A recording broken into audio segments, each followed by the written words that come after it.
शेतकरी मित्रांनो, तुम्ही जरी 14 जिल्ह्यांपैकी APL DBT केसरी शेतकरी योजनेसाठी पात्र असाल आणि तुमचा निधी अद्यापही तुम्हाला मिळाला नसेल, तर तुमच्यासाठी अत्यंत महत्त्वपूर्ण अपडेट या व्हिडिओच्या माध्यमातून देणार आहे। राज्य सरकारने 18 मार्च रोजी एक महत्त्वाचा शासन निर्णय निर्गमित करून 14 जिल्हे APL DBT केसरी शेतकरी योजनेसाठी निधी वितरण करण्याबाबत आज शासन निर्णय निर्गमित करण्यात आलेला आहे। तर राज्य सरकार काय म्हणतं, अन्न नागरी पुरवठा व ग्राहक संरक्षण विभाग शासन निर्णयानुसार फेब्रुवारी 2023 मध्ये छत्रपती संभाजीनगर व अमरावती विभागातील 14 जिल्हे आणि नागपूर विभागातील वर्धा जिल्हा शेतकरी आत्महत्याग्रस्त अशा 14 जिल्ह्यातील राष्ट्रीय अन्न सुरक्षा अधिनियम 2013 अंतर्गत समाविष्ट न झालेल्या APL केसरी सिद्ध पत्रिकाधारक शेतकऱ्यांना अन्नधान्याऐवजी माहे जानेवारी 2023 पासून प्रति महिना प्रति लाभार्थी ₹150 इतक्या रोख रकमेची थेट हस्तांतरण योजना कार्यान्वित करण्यात मान्यता देण्यात आली होती। तर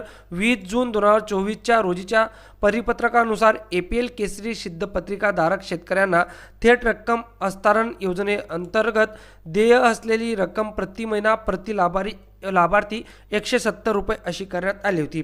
पहिले ही रक्कम होती ₹150, त्यानंतर 20 जून 2024 नंतर ही रक्कम ₹170 प्रति लाभार्थी करण्यात आली होती। तर राज्य सरकार काय म्हणतं की वर्ष 2025-26 करिता एकूण 90 कोटी इतके अनुदान मंजूर असून माहे डिसेंबर 2025च्या हिवाळी अधिवेशनात रक्कम 100 कोटी इतकी पुरवणी मागणी मंजूर करण्यात आली आहे। त्यामुळे वित्तीय वर्ष 2025-26 करिता लेखाशीर्षकनुसार जी रक्कम तर ती रक्कम मंजूर करण्यात आलेली ती म्हणजे 190 कोटी एवढी रक्कम मंजूर करण्यात आलेली असून 14 जिल्हे APL केसरी शेतकरी योजनेकरिता वित्त विभागाकडून यापूर्वी 45 कोटी एवढं अनुदान खर्चाकरिता मुक्त करण्यात आले आहे। म्हणजे पहिले 45 कोटी रुपये रक्कम ही खर्च झालेली असून आता 190 कोटी रुपये एवढी रक्कम आता मंजूर करण्यात आलेली, तर ही रक्कम लवकरच शेतकऱ्यांना देण्यात येणार आहे।